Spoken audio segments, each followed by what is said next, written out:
Olha só, a gente volta a falar sobre o PL da anistia e da manifestação que foi realizada neste domingo aqui na Avenida Paulista, em São Paulo. Mas olha só essa pesquisa da Quest divulgada nesta manhã.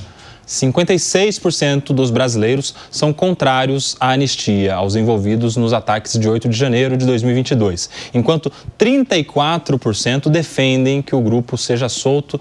Dos que defendem a libertação, há quem ache que as prisões nem deveriam ter sido realizadas, enquanto há quem avalie que essas pessoas já estão presas há muito tempo. Acácio Miranda, quero a sua avaliação sobre agora a viabilidade, se esse projeto de lei tem chance de ser levado adiante, mesmo contra a vontade do presidente da casa, que teria incentivado que os líderes não assinassem a adesão ao projeto. Agora, justamente porque não tem assinatura dos líderes, é necessário que haja 257 assinaturas individualmente dos parlamentares. O líder da oposição entende que já tem 170. Como é que você vê a possibilidade disso ser levado adiante, principalmente diante dessa pesquisa aí? Koba, hoje, na manifestação, o vice-presidente da Câmara dos Deputados fez uma chamada nominal aos presentes e questionando o partido de cada um deles. Perguntou ao governador Tarcísio de Freitas se o Republicanos apoiava o projeto, perguntou ao governador do Amazonas se o PP apoiava o projeto, perguntou aos representantes do União Brasil se havia apoio ao projeto, perguntou a Valdemar da Costa Neto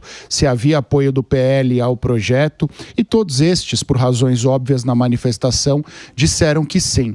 Mas a gente precisa atentar uma circunstância. A aprovação do projeto de anistia está toda ela vinculada a partidos do Centrão. Partidos que, inclusive, neste momento, têm assento no governo Lula. Então, acho que não há, neste momento, circunstâncias favoráveis à aprovação da anistia. Fosse tão fácil assim, o Hugo Mota já teria autorizado aos líderes que eles submetessem a matéria aos seus parlamentares. E agora, diante de uma pesquisa, vindo esta de um instituto que não é taxado nem para cá nem para lá, eu acho que os parlamentares pensarão duas vezes. O PMDB, por exemplo, já recuou. Num primeiro momento disse que apoiaria, essa semana já disse que não apoia e que não vai liberar a bancada. Então, acho que há uma tendência neste momento, inclusive pela não submissão do tema, porque se submeterem o tema sem uma maioria formada e esse tema for negado, a gente tem algumas travas constitucionais, especialmente para a sessão legislativa deste ano, que termina em 2025. Então, acho que a tendência... Óbvio que política é nuvem, pode mudar daqui a alguns dias, mas neste momento, com uma manifestação que não foi tão plural assim e com uma pesquisa como essa na rua, é pela não votação, não é nem aprovação, é pela não votação. Você acha que não consegue a assinatura necessária para levar para a pauta, é isso? Exatamente, os parlamentares não vão entrar numa roubada sem terem convicção, sem terem certeza que vai ser aprovado. O Rodolfo Maris, segundo o Sóstenes, que é o líder do PL na Câmara, ele diz que tem 170, cerca de 170 assinaturas já, precisaria de mais 70 para alcançar lá os seus 250, mais ou menos, né? Um pouco para mais, um pouco para menos. E aí a gente viu um dos nomes que chegaram na manifestação, usou da palavra inclusive, o prefeito da cidade de São Paulo, Ricardo Nunes. Sim. Ele falou, eu sou do MDB. A bancada não autorizou, o líder não autorizou, mas vou falar com os parlamentares do meu partido. A gente separou até um trecho do que ele falou, vamos acompanhar. Eu vou lutar com os deputados do meu partido para assinar e apoiar a anistia. Ontem mesmo, numa agenda na Zona Leste, na região de Itaquera, me acompanhou o deputado federal João Cury e ali eu já falei com ele. E por que eu estou falando isso? Porque cada um de nós agora precisa reforçar com o deputado lá da sua cidade, o deputado do seu relacionamento, precisa mandar e-mail para eles, porque a gente vai conseguir com que esse ato, que é o ato de humanidade, corrija as ações de desumanidade que foi realizada. Ricardo Nunes em cima do palanque ali, do caminhão do trio elétrico, ao lado de Bolsonaro, de Silas Malafaia, falando que vai lutar pelo PL da anistia. O Rodolfo Maris. Para inglês ver, né, Nelson? Sabemos disso. 271 assinaturas? 257. 257. Eu fui além ainda. 257 assinaturas que não vai chegar nisso, nós sabemos. O Acaso fez uma leitura aqui sobre o comando, né, da política hoje no Centrão. E o Centrão que está muito ali atrolado às políticas públicas que está acontecendo agora no país, sobretudo do presidente Lula. A manifestação foi linda de ver, as pessoas foram lá, se manifestaram de forma democrática, ok, mas há uma anistia que não vai para frente, na minha opinião, aqui. Você acha que não vai, Raquel Galinatti? Porque a gente está vendo, não só ali, o Ricardo Nunes, que é do MDB, é partido aliado do governo, tem ministro, Simone Tebet, enfim, é da base governista.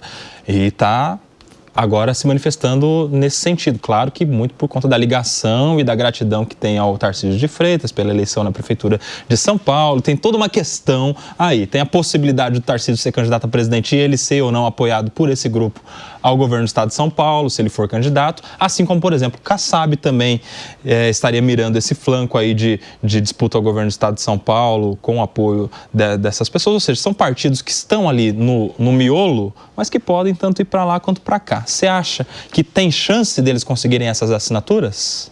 As assinaturas, elas só serão viabilizadas com autorização do governo federal de forma implícita. Claro que não é assim que funciona no regimento interno da Câmara dos Deputados Federais, muito menos o Senado, mas com a bola no jogo é assim que funciona. Há uma sinalização do governo federal ou não? Não há. O que a gente tem que falar é que quando se suscita uma anistia, é suscitar algo que existe grande óbice para haver uma negativa. Eu acredito que a gente deveria caminhar um pouquinho mais, suscitar a aplicação legal da lei. Apenas isso. O que a gente está vendo são penas que exasperam qualquer mandamento jurídico penal em relação aos atos praticados. A gente não teve uma individualização da conduta nem no indiciamento. A gente não teve audiência de custódia no prazo de 24 horas para aqueles que foram ali em rebanho, né? Foram arrebanhados e colocados num local sem a individualização da conduta. Não coaduna com o Estado Democrático de Direito, não coaduna com o nosso sistema, com o pilar da nossa democracia, com o que a gente diz na justiça brasileira. Então a gente tem que buscar a adequação e aplicabilidade real dos fatos praticados, de quem praticou o fato, a individualização da pena, da denúncia e condenação. Aí sim estaríamos falando em democracia. Muito rapidamente, você é a favor ou contra o PL da anistia? Claro que eu sou a favor. Porque beleza. Se a gente está... É jogo rápido. Tá bom, a favor. A favor. E você, Acácio Miranda?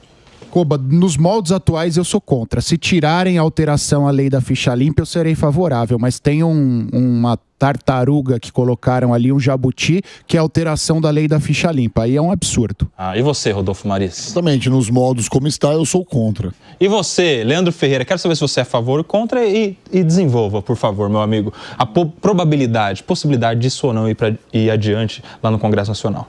Coba, você certamente, pessoalmente, já sabe qual é a minha opinião, que é sem anistia para golpista, né? Agora, se você quiser saber mais sobre o que eu penso sobre o assunto, é que essas pessoas não estão sendo acusadas por pichar, por quebrar, por vandalizar. Elas estão sendo acusadas de golpe de Estado. Elas estavam lá num movimento que era para perturbar, derrubar o Estado Democrático de Direito e, portanto, não tem dosimetria reduzida para crimes que são de alto impacto, inclusive com penas superiores a 4 anos ou mais. O bom de estar aqui na Jovem Pan é que tem um batalhão de advogados aqui sempre, né?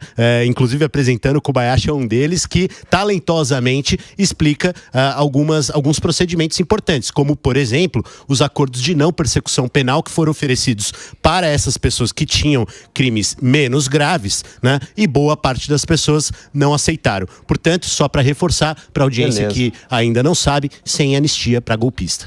Só que tem um detalhe, hein, Leandro Ferreira? Já que você me instou a me manifestar sobre isso, a questão do acordo de não persecução penal, ele só é possível para aquele que confessa. E, às vezes, para essas pessoas, seria até interessante confessar e ser livre. A questão é que, para algumas delas, a dignidade estaria acima do valor da liberdade. Para que daqui a alguns anos, um filho, um parente, alguém venha e falar: poxa, mamãe, poxa, papai, você confessou ter feito uma tentativa de golpe de Estado? Para essas pessoas, às vezes vale a pena não confessar algo que, na visão delas, não aconteceu para tentar um julgamento justo, né? Então, esse detalhe. Fecha aí, vai lá. Brevemente, acho que casos específicos, como, por exemplo, o de senhoras, o de mães de filhos pequenos, né, o de situações como o do pipoqueiro, etc, etc, esses têm que ser olhados com mais cuidado. A evolução dos benefícios tem que acontecer mais rapidamente. Quem sabe até, ao invés de anistia, tenho defendido isso, deva haver um perdão, inclusive presidencial, com direito à saidinha e tudo mais que for de direito. Acompanharemos, meus amigos. Essa semana promete, porque a oposição acredita muito que depois da manifestação vai conseguir as assinaturas necessárias, mas isso é um caminho árduo pela frente. Praticamente 70 deputados precisam mudar de ideia, desses aí que já disseram que não assinariam. Enfim, vamos acompanhar a novela do PL da anistia.